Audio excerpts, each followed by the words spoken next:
دنیا کی مشہور فیشن ڈیزائنر اور مصنف کرسڈا روڈریگز نے کینسر کے مرض میں مبتلا ہونے کے بعد اپنے انتقال سے پہلے یہ تحریر لکھی ہے: میرے پاس اپنے گیراج میں ایک دنیا کی سب سے مہنگی برانڈ کار ہے، لیکن اب میں ویل چیئر پر سفر کرتی ہوں۔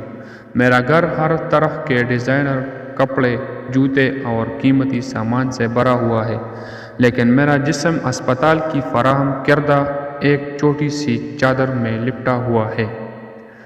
بینک میں کافی رقم ہے، لیکن اب اس رقم سے مجھے کوئی فائدہ نہیں ہو رہا۔ میرا گھر محل کی طرح ہے، لیکن میں اسپتال میں ڈبل سائز کے بستر میں پڑی ہوں۔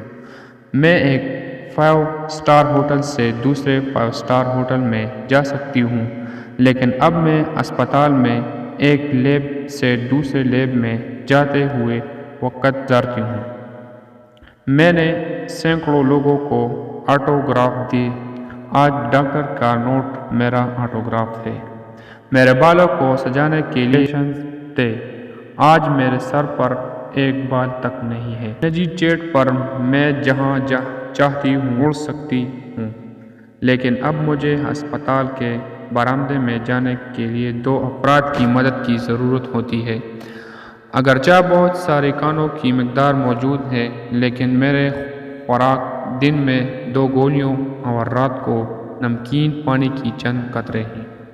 یہ گھر، یہ کار، یہ جیٹ، یہ فرنیچر، بہت سارے بینک اکاؤنٹس، اتنی ساکھ اور شہرت، ان میں سے کوئی بھی میرے کام کا نہیں ہے۔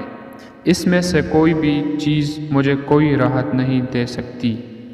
بہت سارے لوگوں کو راحت پہنچانا اور ان کے چہروں پر مسکراہٹ ہی اصل زندگی ہے، اور موت کے سوا کوئی حقیقت نہیں۔